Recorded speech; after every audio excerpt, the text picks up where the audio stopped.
Então, hoje essa liturgia fala sobre o matrimônio, sobre o corpo, sobre a sexualidade, e Jesus traz essas palavras que nos iluminam também.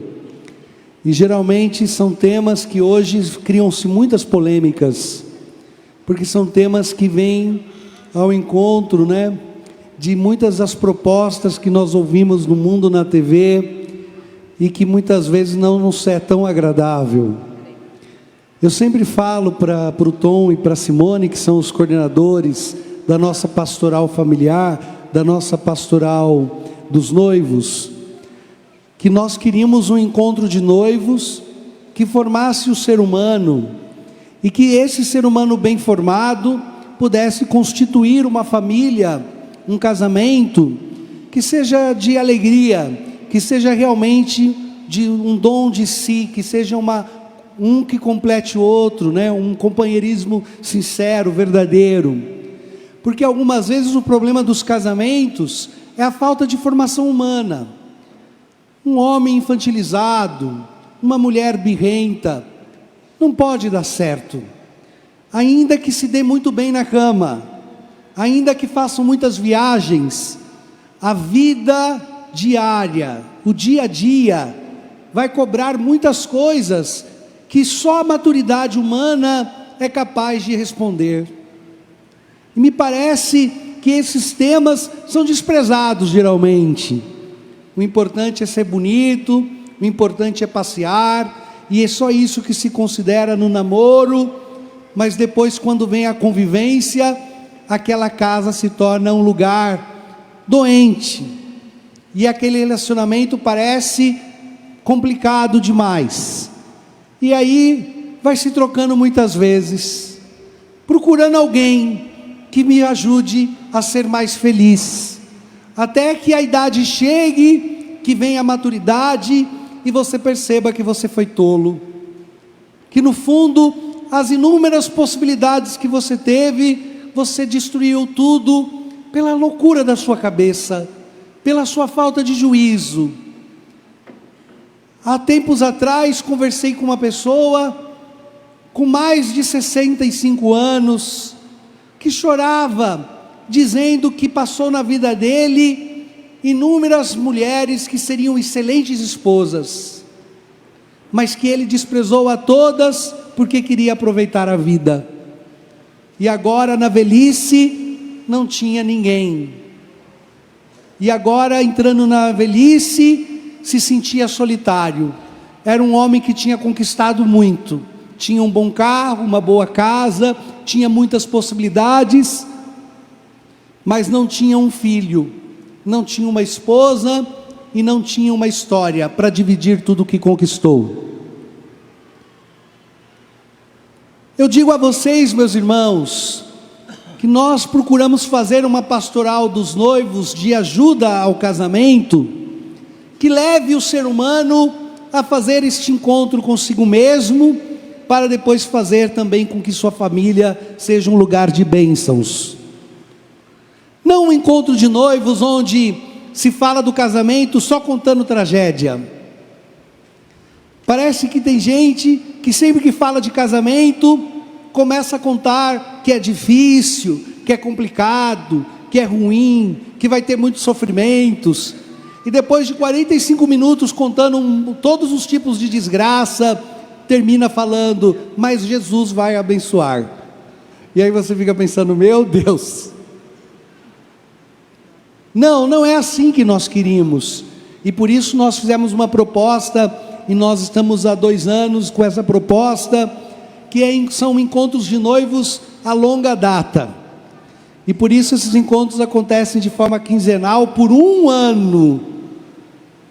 Então você que está noivo, que está namorando, antes mesmo de entrar no desespero de casar, de dizer, não, no ano que vem eu quero casar de qualquer jeito, naquela loucura de uma hora para outra, se você já tem mais de 1 ano e meio de namoro, 2 anos de namoro, se você está disposto a fazer esse caminho, faça agora, faça esse encontro agora, vai ser muito bom, e você verá que quando se pensado, um casamento é uma solução, o casamento é uma alegria, porque se a vida é difícil para quem está sozinho, dividir o peso da vida com alguém é melhor ainda. Não fiquem pensando vocês que levar a vida de solteiro é mais fácil. Eu conheço um monte de gente solteira doida. Está solteiro e sofre mais do que cachorro um dia de mudança. Está solteira e não tem um pingo de alegria e de ânimo nessa vida. Eu conheço muita gente. A vida de solteiro não é tão... Só na música do Gustavo Lima. É do Gustavo Lima? Acho que é do Edson Safadão, né? Eu falei aí, não sei. Mas você sabe, né? Eu sei que você sabe, né? Eu tenho um bar na rua de baixo, eu escuto todas as noites, né? Eles têm um karaokê na rua de baixo ali da minha casa. Meu Deus do céu, eles cantam todas as mesmas músicas todas as noites. Eu já estou aprendendo.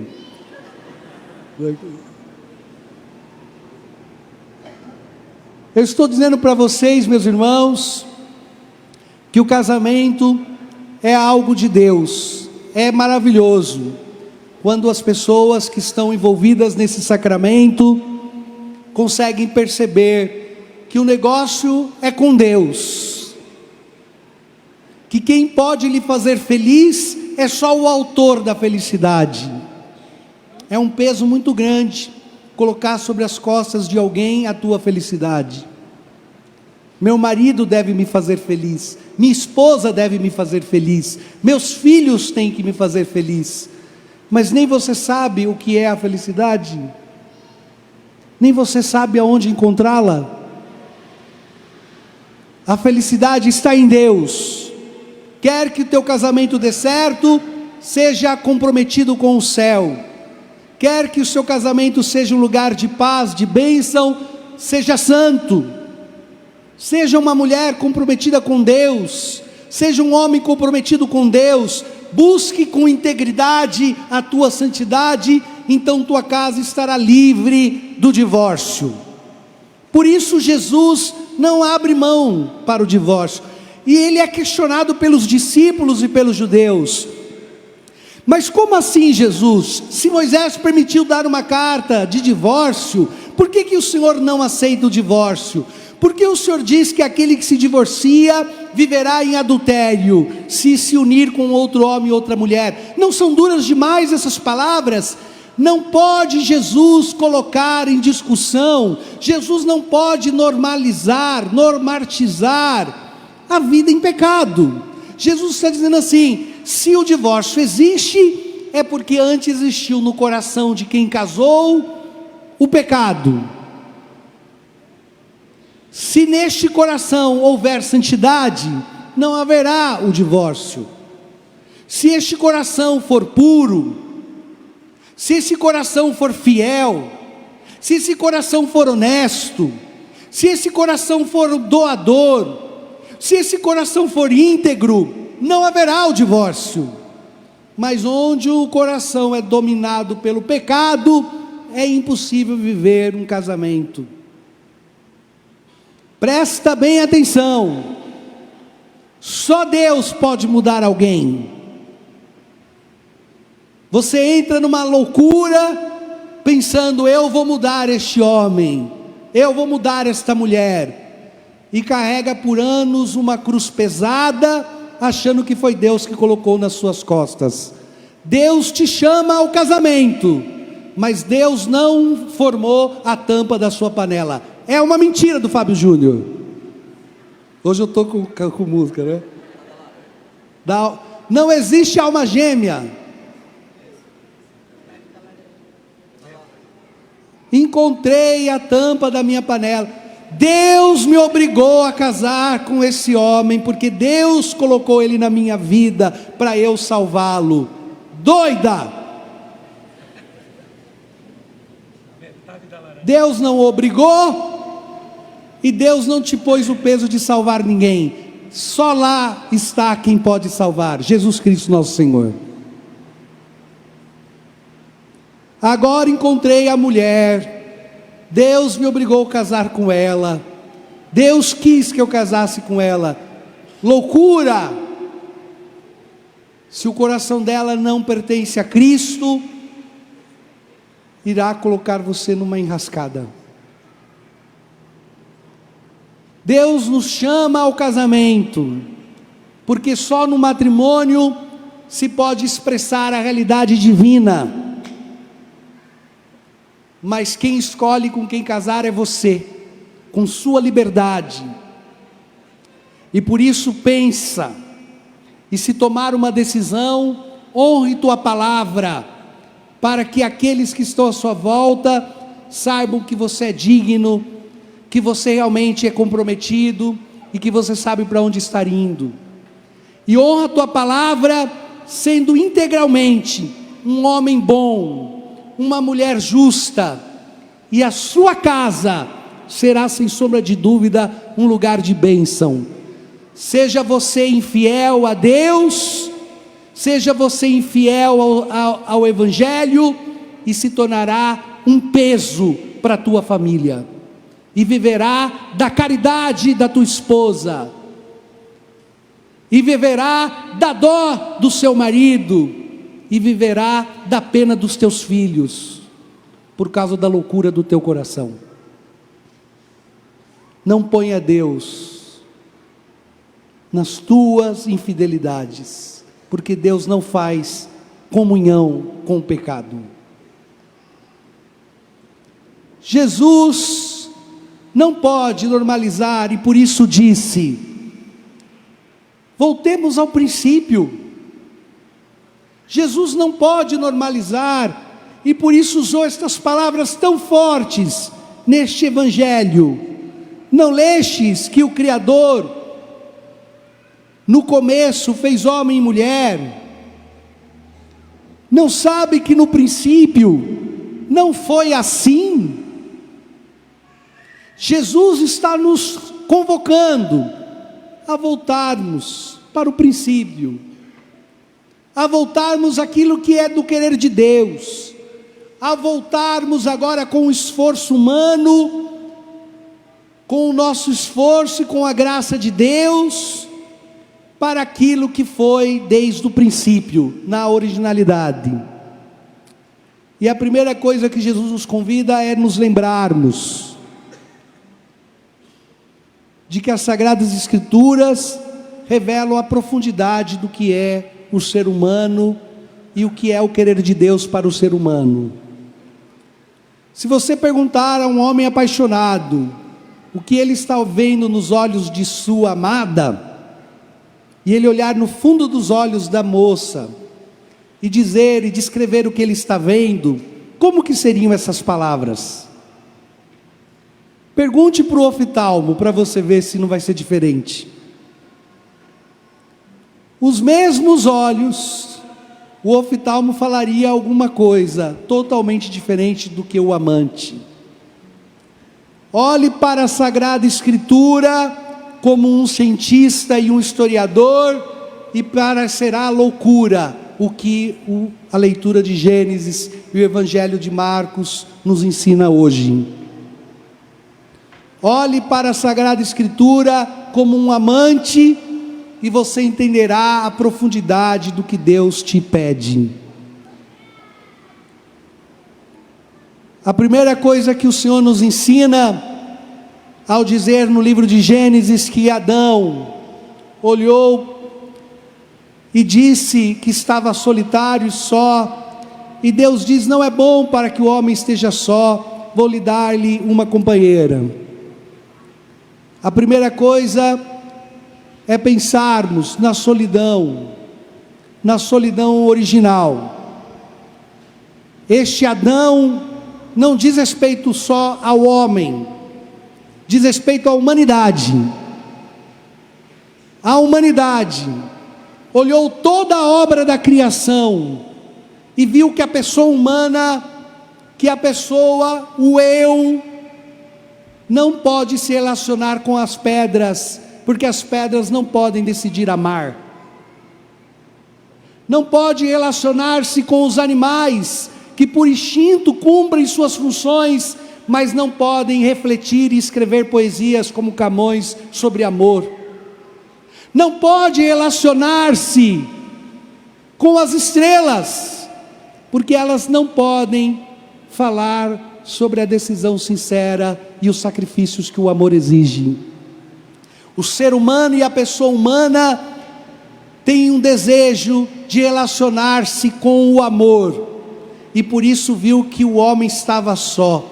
Ele viu que não podia relacionar-se com a criação, porque existia no homem um eu, uma inteligência e uma vontade que o movia para uma relação mais profunda, de entrega, de envolvimento, de compreensão, de entendimento do que é ser. E por isso Deus dá ao homem e à mulher o dom de se amarem, para que no relacionamento humano de um homem e de uma mulher se represente a maior profundidade do relacionamento da Santíssima Trindade. É o que mais se aproxima do que é amar. O relacionamento de um homem e de uma mulher, dentro de um dom de si, de um matrimônio, de um sacramento, de uma sexualidade vivida com o compromisso de entrega, de consumir-se, de dar-se por alguém, é o tipo de amor nesse mundo mais próximo do único amor verdadeiro, que é o amor de Deus. Olha para o corpo humano e vê no corpo humano a grande possibilidade de amar. Se ama com o corpo, se ama passando as mãos, acariciando o rosto, dizendo palavras de gentileza, se ama com a corporeidade. O amor não é simplesmente a abstração, mas é um dom, uma entrega de si mesmo, dita por Jesus: não há maior prova de amor do que dar a vida. Nestas feridas da cruz, nesse Cristo consumado, neste corpo desnudado, é que nós vemos a profunda entrega de amor de Deus por nós. Escuta o que eu vou dizer: tuas grosserias não são amor, tuas palavras, tua gritaria, tuas ofensas não são amor. Pagar as contas, levar para passear, dar presente para os teus filhos, dar uma boa casa, fazer boas viagens, fazer comida, lavar a roupa, não é o resumo de amar, mas também pode ser sinal de amor. Se faz tudo isso por quem se ama, mas não se ama porque se faz isso.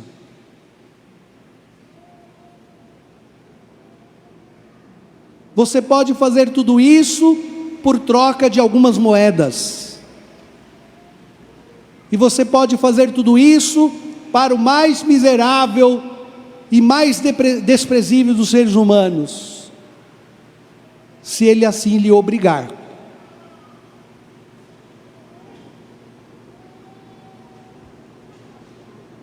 Mas não se pode amar se não se fizer nada por aqueles que estão à sua volta. Tem gente que diz que ama a família, mas não aceita uma contrariedade.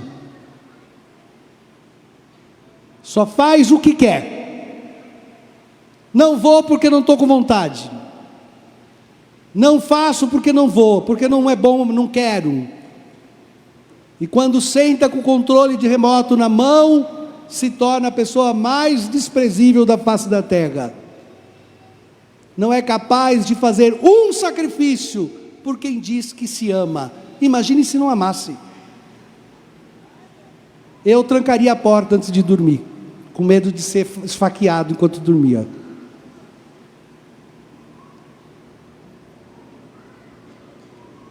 Amar é uma relação de amor e de entrega, que passa pelo corpo, que passa pelas palavras, mas que não tem o seu fim, que não tem sua realidade nas coisas humanas, mas é uma realidade teológica.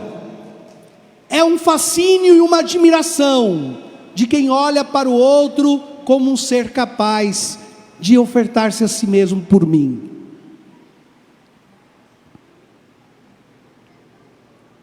O amor verdadeiro nasce de uma nudez sem vergonha.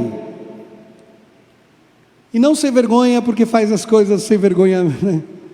Não sem vergonha tomado de luxúria, mas de uma nudez esponsal, de uma nudez capaz de olhar para o corpo do outro e não ver um objeto, mas ver alguém. Uma nudez que diz respeito ao paraíso, onde Adão e Eva nem haviam se percebidos nus, mas depois do pecado se escondem com vergonha de Deus. Olha bem, se você não tornou a vida sexual da tua família e da tua casa um exercício de prazer irresponsável, individualista e pessoal. Se o leito nupcial do casal não tem se tornado um altar de sacrifício para os demônios, imitando estes filmes. Se o leito nupcial não tem sido profanado,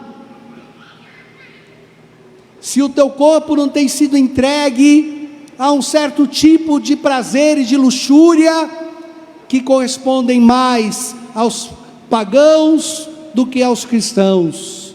Se o teu olhar, se tuas palavras não estão tão tomadas pelas coisas do mundo que você é incapaz de olhar para alguém e amá-lo, ao invés apenas de desejá-lo. Jesus está dizendo que não foi assim. No princípio não foi assim. No princípio o homem era capaz de olhar para o seu corpo e ver que ele, na verdade, é uma viagem que nos leva a pensar em Deus. Já falei isso para vocês em outras pregações. Estão acordados? A voadora é muito forte, está voando cadeira aí. O corpo é uma viagem para se encontrar com Deus.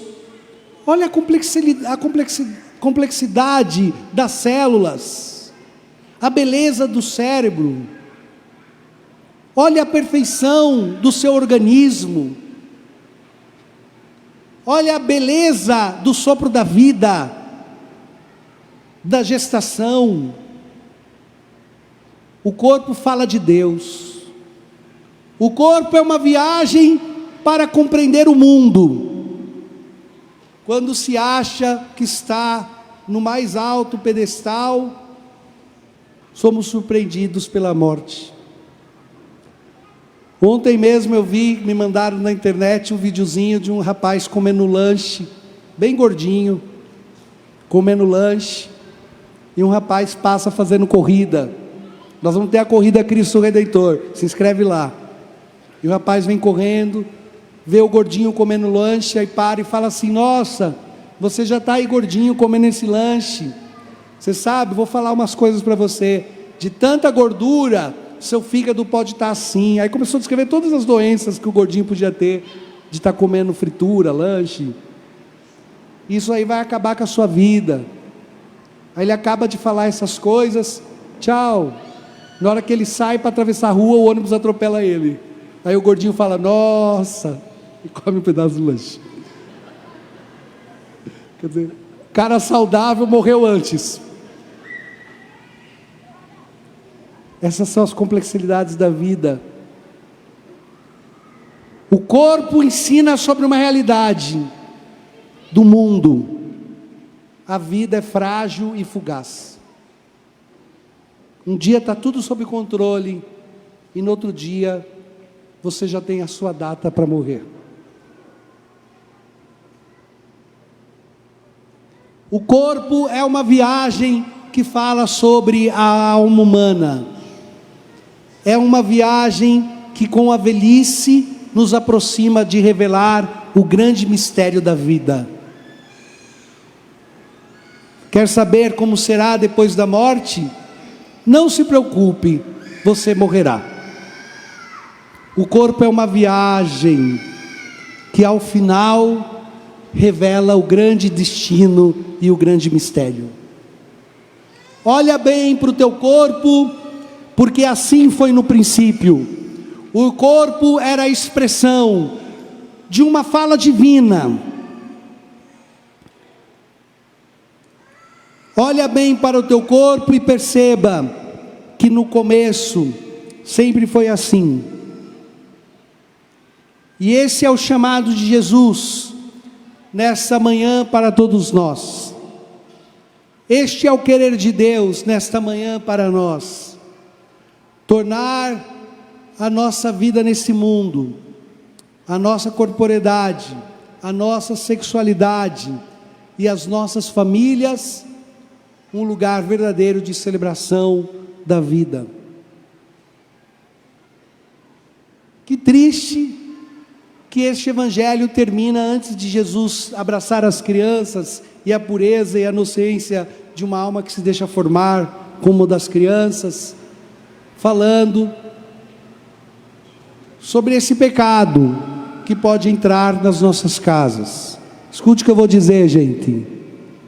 Um namoro que não tem castidade pode cair no grande erro de escolhas erradas. O sexo confunde. É um namorado ruim, mas você fica apaixonada porque você já se tornou um amante na cama. É uma namorada ruim e você se torna prisioneiro do corpo dessa menina. Hoje é uma alegria, mas daqui 5 anos não terá mais nenhuma novidade. Daqui 10 anos virão as estrias, o cabelo vai cair, o bucho vai crescer e o sexo não será suficiente para manter o seu casamento. Casa com um homem casto e você não ficará neurótica quando ele for viajar com a empresa, achando que ele está frequentando os bordéis na pescaria de Mato Grosso do Sul. Eu sou um homem formado. Casa com uma mulher casta e você não vai ficar ligando a cada 5 minutos, porque está sabendo que vai lá na sua casa o pedreiro terminar a construção do banheiro.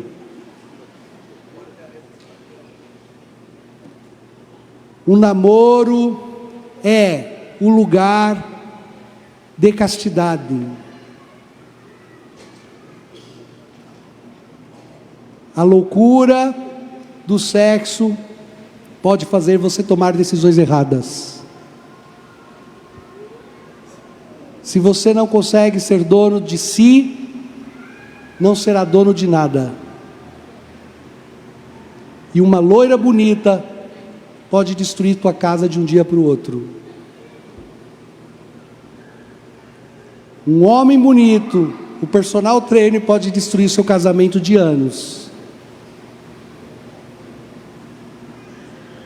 Jesus está falando da seriedade do que é o casamento. Quem não sabe namorar, entrará numa furada e viverá em pecado. E pode até ignorar a palavra de Deus, mas não pode ignorar o tribunal que virá no dia da nossa morte. Louvado seja nosso Senhor Jesus Cristo.